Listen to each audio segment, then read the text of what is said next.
Vanakkam, Namaskar, and welcome to yet another episode of my podcast series, The People I Meet. My name is Shruti Vijayakumar Vasan. I'm a radio jockey from Chennai, and on this episode today, I'm going to be introducing to you a curly-haired goddess. So that's the nickname I have for this fantastic stylist, Tamarachi. She is a person with a very warm heart, a very kind personality, and a smile for everyone that she meets. She is a magician when it comes to hair, and every single person who has been a client with her has definitely never gone back to anyone else. That's the sort of power and the magic that she creates every time she takes a pair of scissors in her hands. And today it gives me immense pleasure in welcoming onto my podcast a very dear friend and one of the most fantastic hairstylists I've ever had the good opportunity of meeting, Uma Selvaraj. Hi Uma, and welcome to my podcast.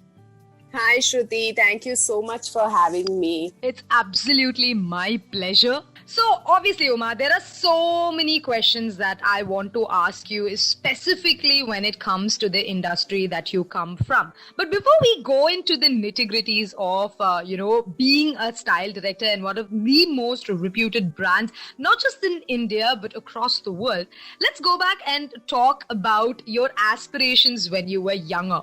Because this is a question that I always ask most of my guests, as you know, right? All of us have these ideas that we have when we're children, right? At 5, if I probably asked Uma what she wanted to be, what would her answer been? Would it have been something, even close to what you're doing today? First of all, thank you so much for such a nice intro. Yes, I never ever thought that I never imagined myself to be a hairdresser when I was really young. All I wanted to do was, or what I was doing was only drawing pictures of clothes and all of those stuff. I always wanted to become a designer, and that's when I joined NIFT, and I thought that is my dream and I want to become a costume designer and all of that stuff. But eventually that never happened, and I think that's a very big thing that it didn't happen, because I don't think now I would be so good at it. Now that I'm doing hair, and how this all happened was... not many of them know that I came from Bangalore and I settled down in Chennai. My father had a transferable job in TVS, and that's when I decided to move base and come here.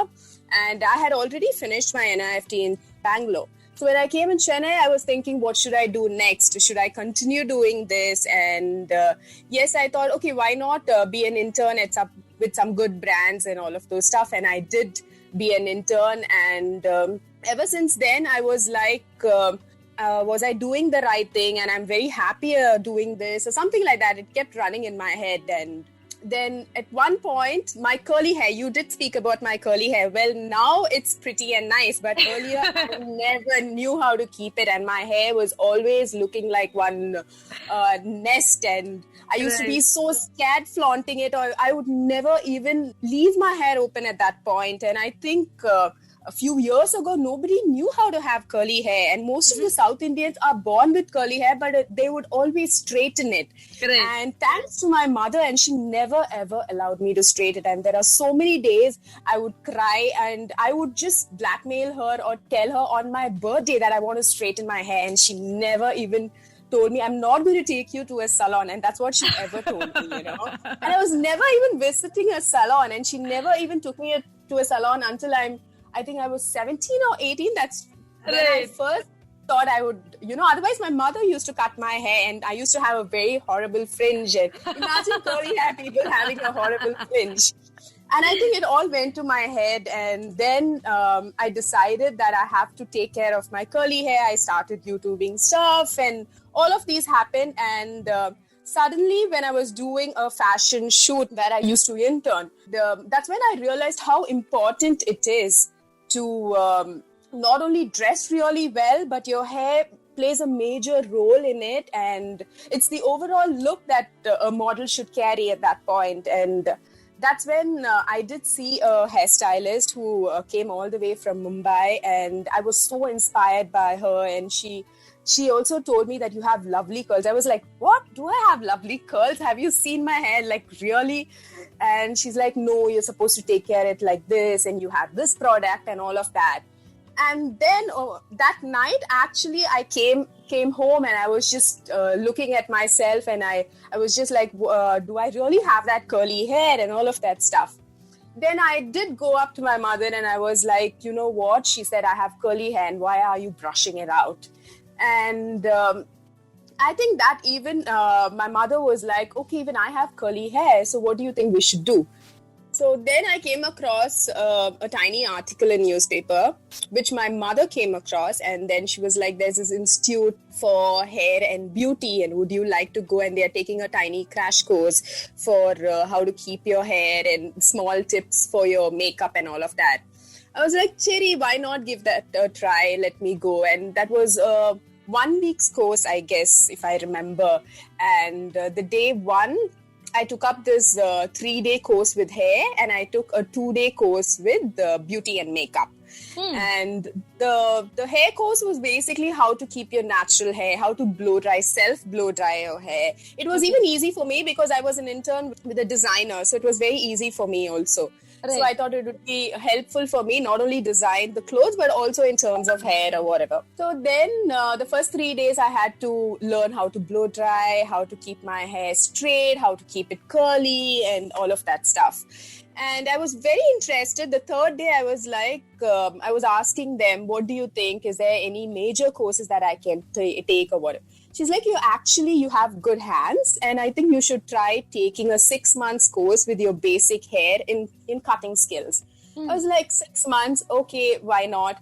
So I didn't know how to tell my parents, because all my life, all I told them was I want to become a designer, and suddenly coming home and telling them, no, I want to become a hairstylist, which I didn't know how to call it at that time. I came up and said is I want to learn how to cut hair. Okay. And my mother actually she was not shocked, but she was like, okay, you want to learn that. My father was really, really shocked and upset at the same time. Like at that point, I don't think anybody would take this field very seriously. And people who are in this field are not, to be very honest, they're not educated. Everybody is in a very, where they haven't even graduated. And when they have nothing else to do, all they take up is this. Okay. And it's really sad, but not many know that how important it is. And it's an art, it's a science. You need to learn how to do it. And it's not that easy. You can't just take hair and cut. You need to understand, the basic foundations. What cut can give you what result. Right. And not many people were educated. Even the hairstylist, even now, I don't think anybody know that, when you do this is the result. They just learn and they just cut. It's really sad for me to tell this, but yeah, when I told him, he was really upset. I had my own days where I cried. I'm like, no, I don't think I fit into the designer field anymore. I think I want to do this. Maybe let me just give it a try. Then eventually my mother did convince my father, and I got into it, and it was 6 months, and you won't believe the 6 months was an entire eye-opener for me, and I learned so much, and I enjoyed doing it every single day. I looked up to it, and every single day I would be like, what am I going to learn new about cut, about color, about beauty and makeup and all of that? Come on, which girl wouldn't like learning all of these? Everybody wants to look pretty, and everybody wants to learn how to maintain their hair at home.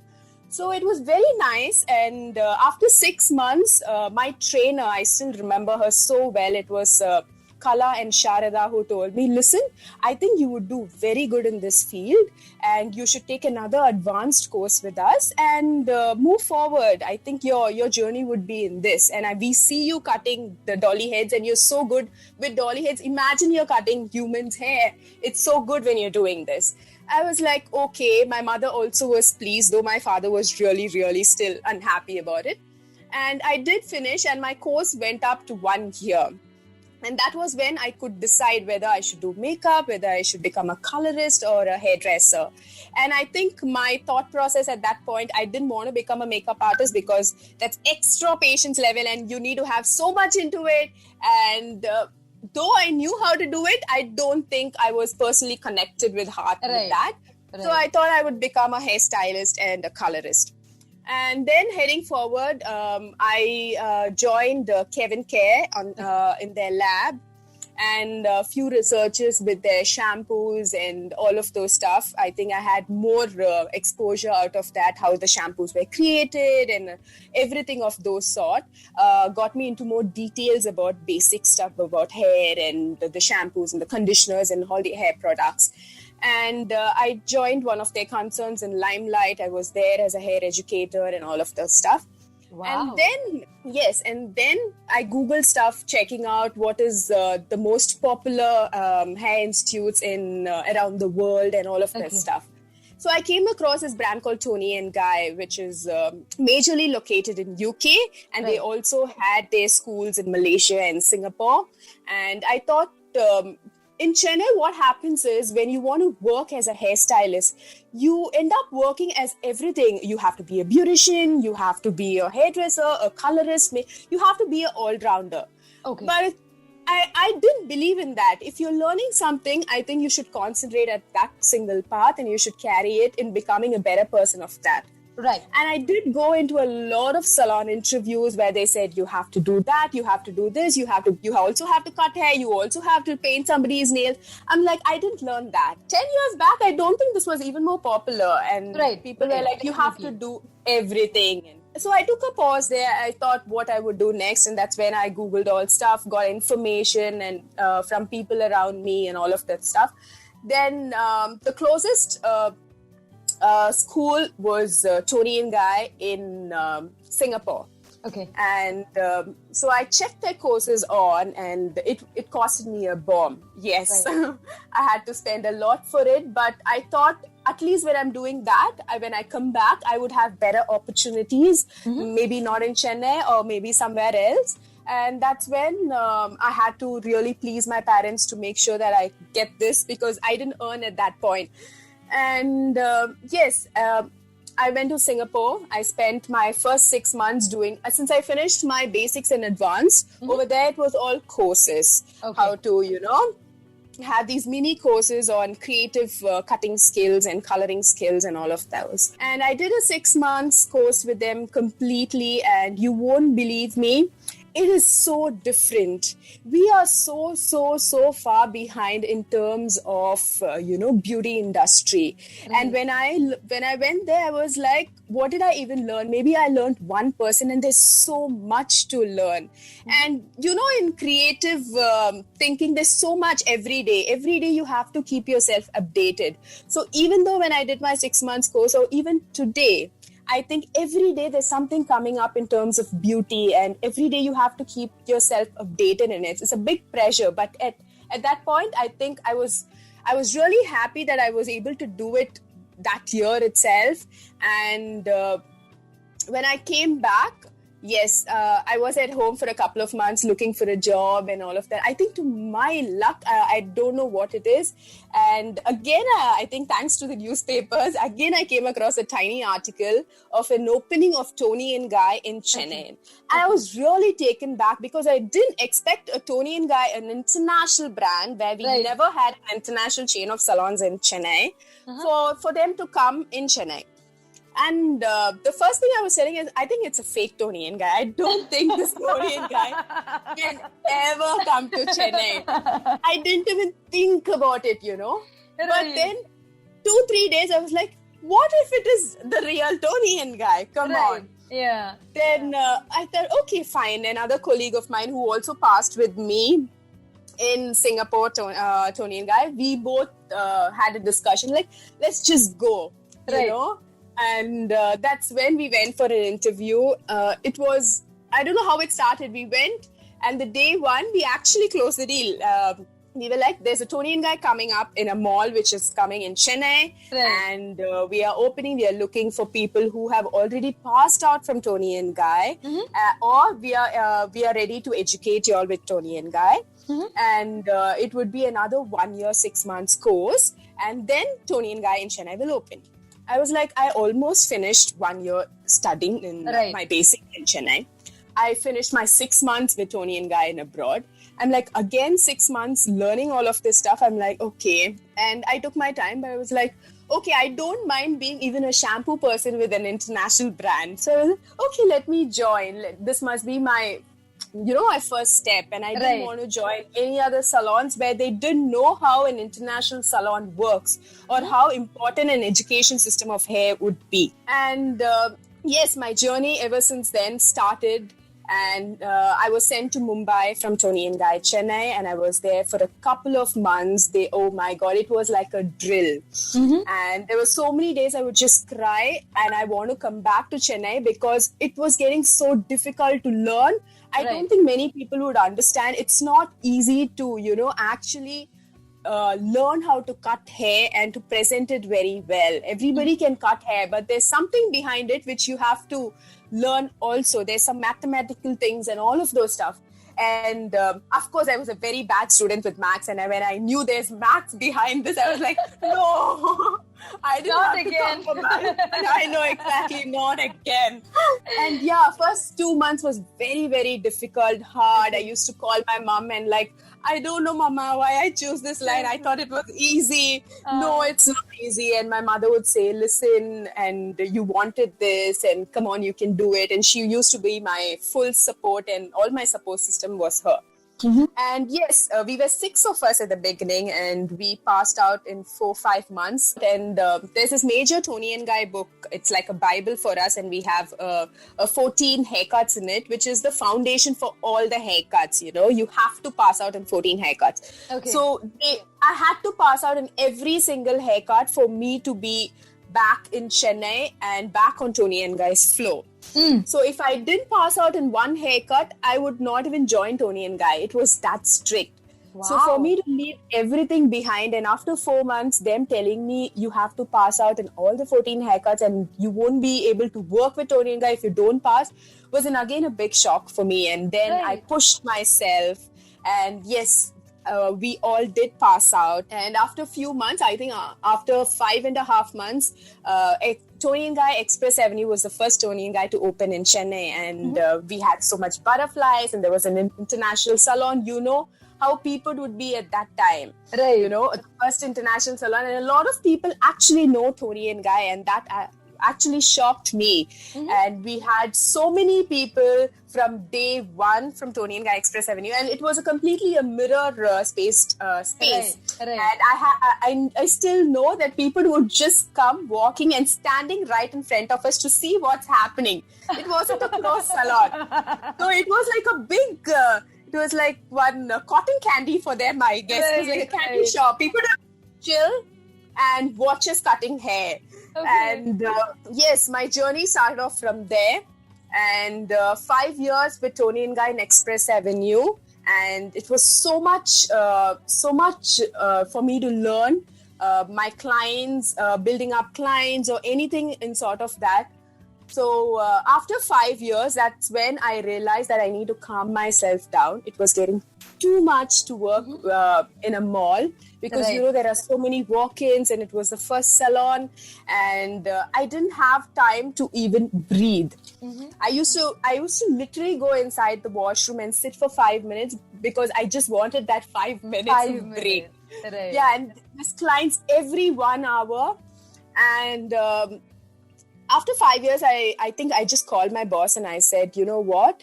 I think the money is good. Yes, I work on clients, but I think it's time for me to pause and move to a standalone salon.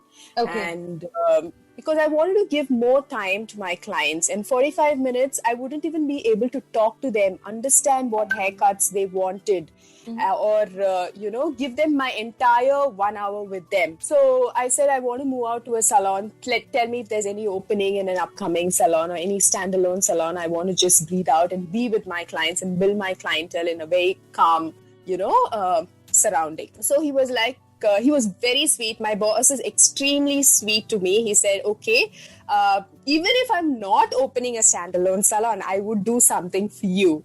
Wow. And within 3 months, I think we came with Toni & Guy Chemiers, which is near Crown Plaza, and which is the biggest salon of Toni & Guy in Chennai right now. Yes, right. And that's when my journey in Chemiers, Toni & Guy started, and it's again 5 years since it's open. So it's almost a decade for me with Toni & Guy, from ever since day one to now. And there's so much that I learned, and there's learning every day. And Tony and Guy drilled you so much every year, and we have people from international, all around the salons worldwide coming here, training us, teaching us, and all of that. So that's a big story what I told you, but yeah, that's what's happening in my life till date, and yeah, going strong. No, but I think it's amazing. See, obviously, a decade-long journey, a decade-long relationship that you've had with something that you're so passionate about. Obviously, it's unfair for me to say, okay, make it short and crisp and, tell it to me in 2 minutes. I know that that's not fair. And I can see the passion with which you talk about, what you do. That shows so clearly, and that's why, like I said at the beginning, I call you a curly-haired goddess, because that's what you are to all of us. Like I said, one time anybody gets their hair styled by you, there's no going back. I know people, I myself am one who would always call and ask, can I have an appointment with Uma? Is she available? If she is available, I will come.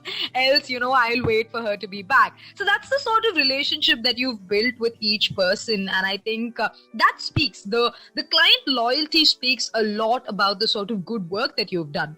Right? And I think that truly bears testimony to the sort of success that you've had with a career that happened to you by chance, right? So going back and talking about your mom, Uma, you have a very special relationship with her. And I see that, your mother has been a very solid support in whatever it is that you've done, in any decision that you've taken, whether it's personal or professional. I know that you always consult her. I know that you always ask her, even if you have your little Tom and Jerry moments, as are with every mother and daughter. I know that she plays one of the most significant roles in your life. So when you told her this decision that, you were going to go into this full time, I know that she supported you, but how did that sort of relationship change for you? Because like you said, right, you didn't have time to breathe. You were always flitting from one client to another. And even when you moved to your standalone salon, I know that you had a lot going on. So how did that sort of, that personal connect work or change? So ever since I decided about my hairdressing journey and I told her, she took a minute, she paused, and she, at the same time, she also told me, you know what? When you were young, you always used to cut Barbie doll's head. And I think that is coming back to you. And when she told her, I didn't know whether to take it the right way. And she's like, I used to give you Barbie dolls and all you used to do is cut all the dolly heads. And that itself was the biggest support. And it looked like she was like, okay, I think you've taken the right decision. Go ahead. And I didn't even have a chance to go and tell my father, and I used to be a very scared child, and I didn't even have a chance to go and tell him this is what I wanted to do. Right. Everything was done completely by my mother. She had to go and convince him, of course, ask him money for me to go and study abroad, and everything was done. And for me to prove it that I can be the best at what I'm doing, I think that confidence was completely from my mother. She was my backbone, and even now I would be really emotional to talk about it, but if she wouldn't be there, I don't think I would do what I'm doing at the moment. So that's the support I get from my mother. I think that's a beautiful bond to sort of share because, very often, like you rightly said, right, even a decade ago, even now, I don't think there's not much education about what exactly goes into a hair care industry. Like even when you were telling me all of this, I did not know there are so many different courses. Of course, we all, want first class service. We all look for luxury today, and we all sort of want to get treated by the right people, right? Especially when there's this social media pressure of always looking and feeling your best, and all these important, occasions that you want to celebrate where your hair is perfect, where your makeup is on point and all of that. Today we are spoiled for choice. Today we have so many different options to choose from. And even when that is the case, education about what exactly this industry is all about, or the kind of effort that goes into, creating the sort of things that you guys do is not, it's still a little misunderstood out there. So what is it that you as a style director feel today about the misconceptions that people have about the industry? as you said, social media plays a major role in everybody's life, which is so true. And everybody thinks if you're a hairdresser or a makeup artist or any terms, I think you have to put yourself on social media to, get yourself on the top. And you know me, Shruti, and I'm not a very active person on social media. Right. I have a page, and I don't know when is the last time even I posted something on my page. And I don't know whether to be happy about it or to be sad about it. But I always thought that social media can be a big part in your life, but it's exactly not that. Right. It cannot be about social media all the time. Today, you might put a post with a celebrity. You might get hundreds of likes, and people might turn up because you're cutting a celebrity's hair. And I never knew how actually that works. Today, a celebrity might be in your chair, and tomorrow they might be somebody else in your chair. And that same celebrity gets to work with so many people around, so many hairdressers around. And I also work with most of the celebrities. And if you notice, I don't put a lot of pictures with celebs. Right. And I always, not that I didn't want to, but I want to take that thing away. People think that when you have cut a celebrity's hair, oh my God, she's a big hairdresser. Oh my God, she's a big makeup artist. I don't know from where it all came up. And I blame the social media for it. And I don't blame anybody in person, but I completely, I take it on social media because I don't want to be completely dependent on it. I don't want to put up a post and say, listen, I'm working on a celebrity and come on, that's why you have to come with me. Right. I like putting pictures of normal people out there because most of them are normal. Come on. Everybody wants to look like a celeb. Absolutely. I don't understand the concept of you're cutting celebs' hair and that's why I want celebrity looking hair. No, everybody is pretty on their own self. And I think that's very important for me. And that's when I thought, listen, and I think it was my friend's push for me to be on the social media. She said, you know what? I think you're the stylist number 18 and I am creating a page for you. Right. And I didn't even create that page on Instagram. It was my friend who suddenly said, she pushed me and forced me into this. And she said, you have to be in social media. Come on, you have to be out there. People have to know you. But I'm still a busy person.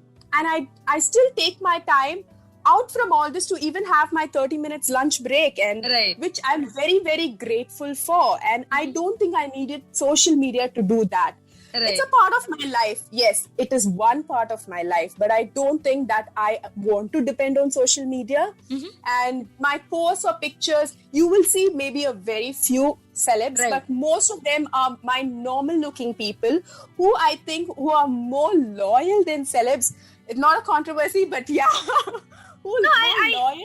I get where you're coming from. I get where you're coming from because, today it's very easy to sort of be misquoted, or it's very easy to say when you have that celebrity word tagged in front of you, whether it's a makeup artist, whether it's a hairstylist, whether it's a stylist, automatically the pressure to be a certain person sort of crops up.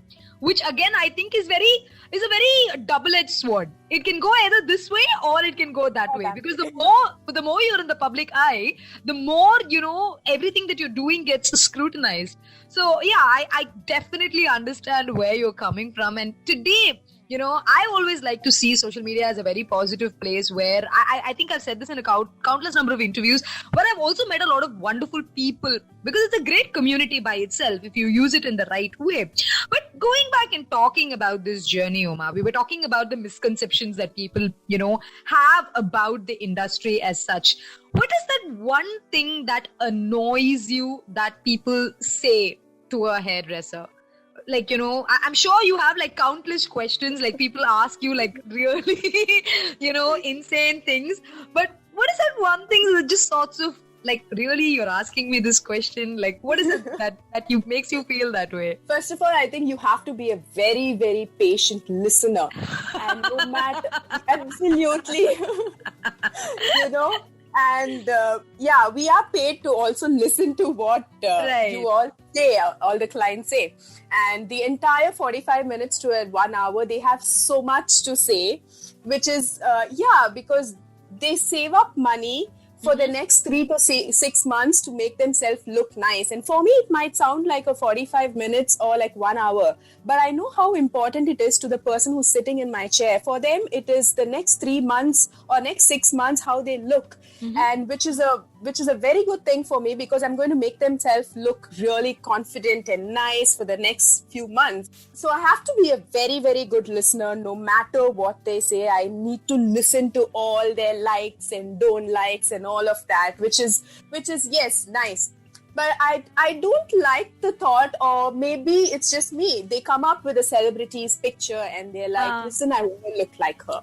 Right. I'm like, you want to look like her? Okay. But everybody's got a different texture of hair. I think not everybody now knows it, and it's high time we also educate the clients at the same time. They look at a particular photograph, they look at a picture, and they say, I want to look like her. I want to make my hair look like this. Come on, everybody's hair is different. And to tell them, no, this cannot be done on a regular basis is something I think they will never even understand.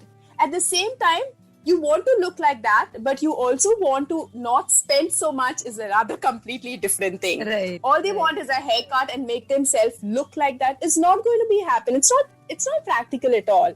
And the most thing that all the clients say is, I look very nice in the salon. When I step out and I'm different. In the salon, everybody looks nice, which is the true fact. And you are getting your hairstyle done by a professional. Of course, you're going to look fab.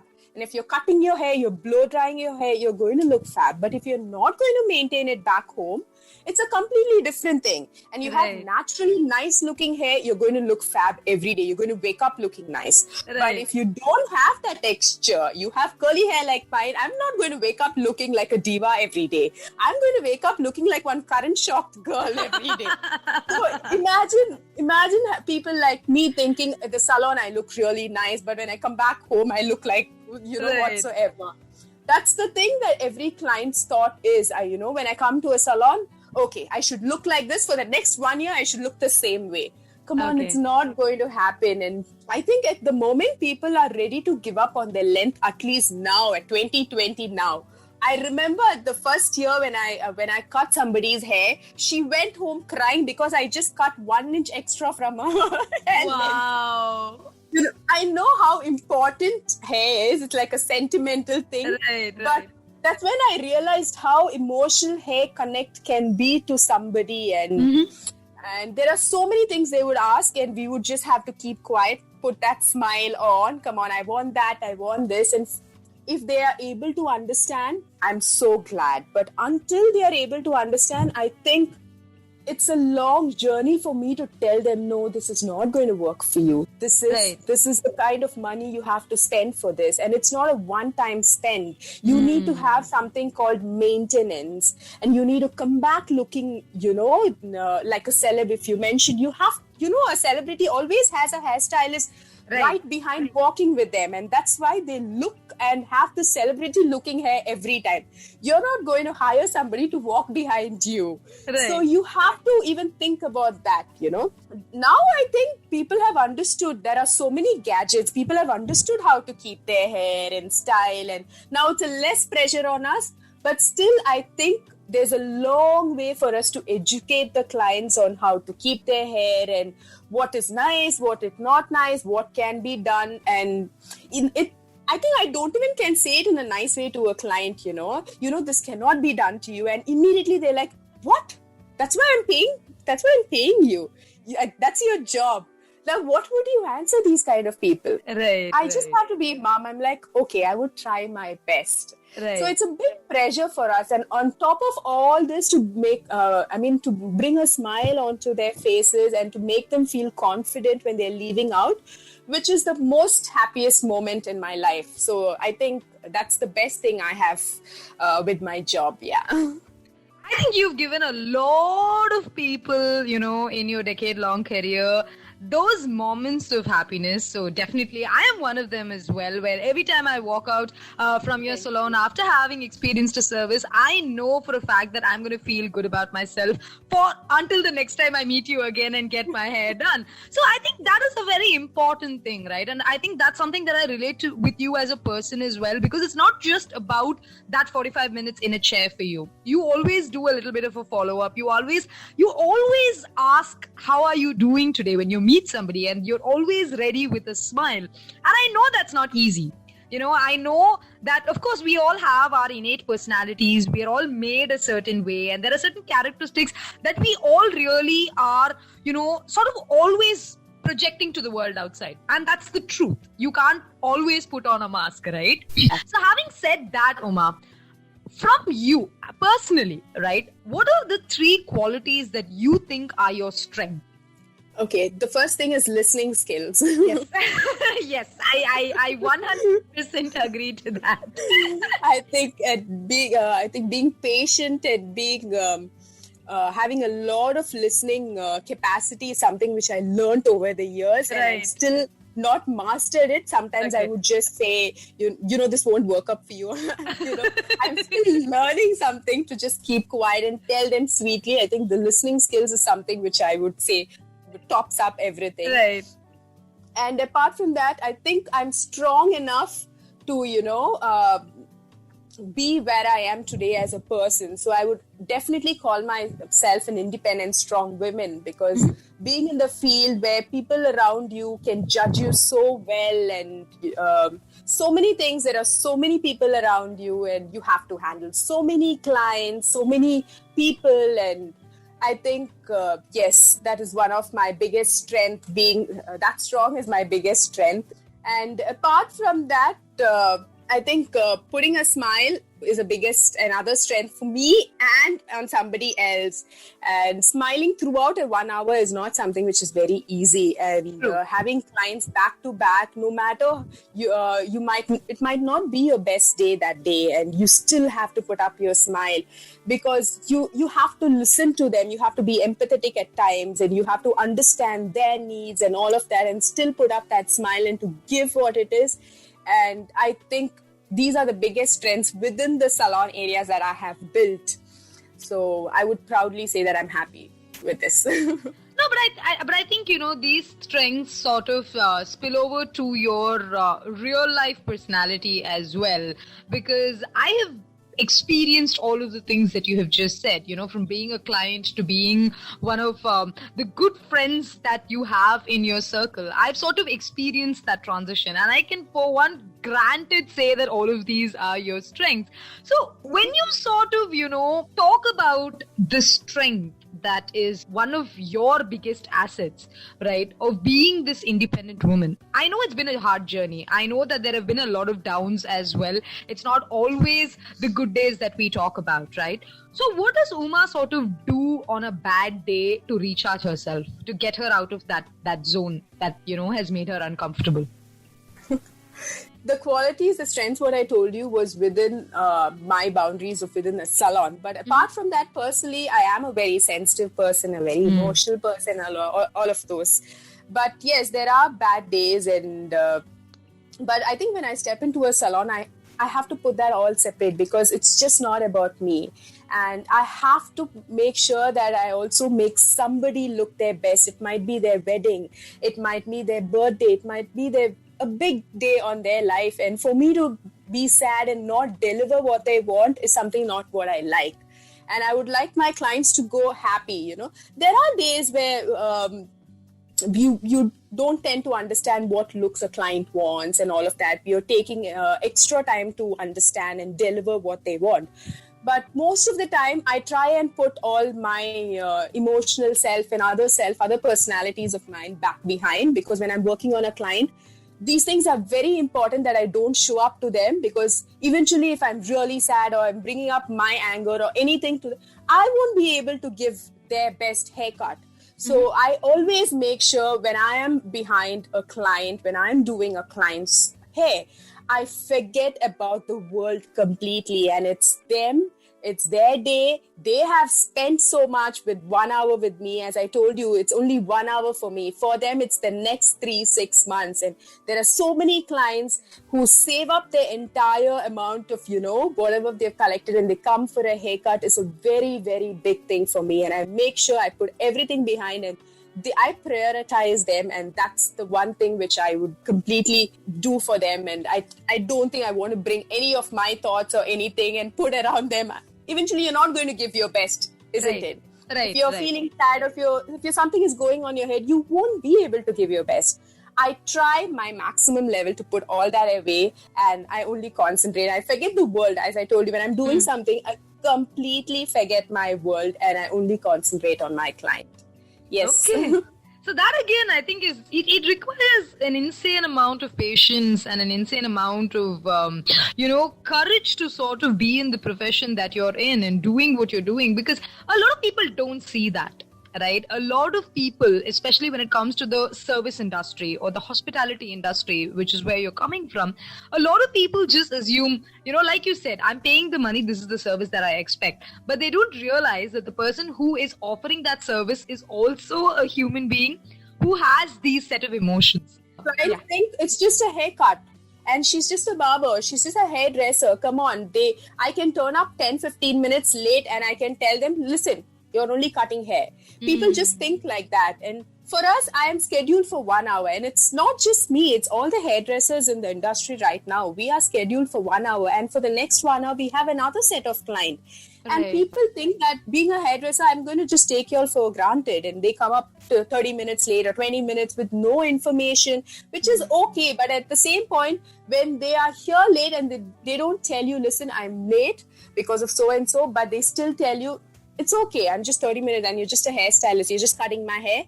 That is a very, very unhappy situation that we as a hairdressers would, feel. Because It's just not the haircut. It's, come on, you are coming here to make yourself look pretty and we are making yourself look pretty. And I think we still haven't gotten that kind of, credits from the client. So, Of course, it has changed. But we still have a long, long, long way to go. To compare myself to South and North, I still think we are so far behind.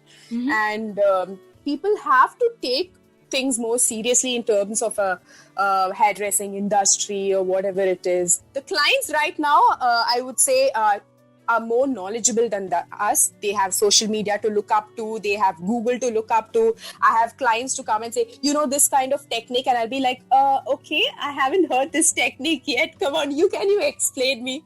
They're so open. They know everything. Right. So imagine you have to be one step ahead of them. And that's a race that we all do every day. And you know how it is in the industry and beauty industry. You have to keep learning everything. You have to be on top, So, that's how Chennai has come now. And I'm looking forward for Chennai in another few years to be more better. Right. And let's see. Wow. I mean, this has been a very, very interesting conversation surrounding this industry, because I think a lot of people don't know what goes on behind the scenes, right? Like you said, we just spend 45 minutes in that chair. We put out all our miseries. We put out all our problems. Whatever issues we've had through the day, we grumble about it to you, or even the good things. That's the only thing. That's very right. People come to a salon not telling me my hair looks nice. Correct? People come to a salon with a lot of complaints. My hair does not look nice. So imagine we are here to listen to all the no's from you. My hair does not look nice. It does not fall this way. My hair color turned out this, that. Right. There's not even a single client who comes to a salon. My hair looks nice. Come on, cut my hair. No. So now you can imagine the pressure in actually aiding something of putting something back. It's like, what, Right. No, I can. I can only imagine the sort of pressure, you must be going through. And, especially when it comes to women, right? Women are so protective and possessive about their hair because it's their crowning glory, right? And that's what makes or breaks an appearance. So you are somebody with a lot of power in your hands, quite literally with that scissor and with the technique of your hand. You're in a position of a lot of power. So it's been a very riveting conversation, Uma. To be very honest, the sort of things that you have taught me and also all of my listeners today who've been listening, I think it's been a very open, a very candid conversation about what goes on behind the scenes when you are sitting in a chair getting your hair cut. The hair industry, the industry of, the beauty industry, like you said, is always on the move, and keep yourself upgraded and to always want to push yourself to be the best. I think that is a very, very admirable quality that you have. And thank you so much for taking time off today and having this conversation with me. And with that, we come to the end of our conversation today. We are going to be wrapping up with just one last question that I have for you. So Uma at 20 versus Uma now. I'm sure that you've had a massive change in terms of the personality that you are, right? Because our experiences shape us, our experiences mold us. And as we go through year after year, we sort of develop into trying to be the best version of ourselves, right? So Uma at 20 versus Uma now. How do you think that sort of growth has been for you personally? Forget the salon, forget the industry, forget all of that. But talk about you as a person. What do you think has been your major high points? Okay, from what I was since then, now I think, again, I would come back to the industry only whatsoever, yeah. Right. And I think I have become more matured over the years. I have taken the industry, I'm very proud by telling this, I've taken the industry to another level. Mm-hmm. At the moment, I am thinking of opening an academy with my boss again, because I don't think I think this is my first interview with you. I'll be telling everybody out there. We are coming up with an academy, and we are here to educate the people from all around the world. And how do I say? It's very important for us to give education in terms of this. For a lot of people, I have a lot of assistants with me who has come from nowhere, and now she is stand on her own legs and earn her own salary is something which I saw, which I'm very happy about for what I did for the last couple of years, and I'm taking this journey forward again. Right. So in the academy, we are going to bring in people who are not able to do anything, but also teach them, and to make them stand on their own is something which you're looking forward to do. Mm-hmm. And that is one side. Apart from that, as a person, I think I have learned to be patient enough. 2020 has taught us so much. I don't think there's any more to learn for us to spend this year more calmly and more peacefully, and take this journey in a very nice way. As of such, life is so difficult at the moment, and we all are just moving like a cloud slowly and just flowing down. I think I'm also a person where I'm just going with the flow and looking for more things to happen in my life, and hoping 2021 would be a good year for me and as well as for everybody. So let's look forward. That's a beautiful way to wrap up this conversation, because hope is something that we all live for, right? Every single day, whether it's been a good day, whether it's been a bad day, we always look for that silver lining, especially when it comes to those dark clouds. We're always looking at the light at the end of the tunnel. We're looking for that silver lining. We're looking for that spark somewhere that sort of takes us or tells us or gives us that hope that better things are coming.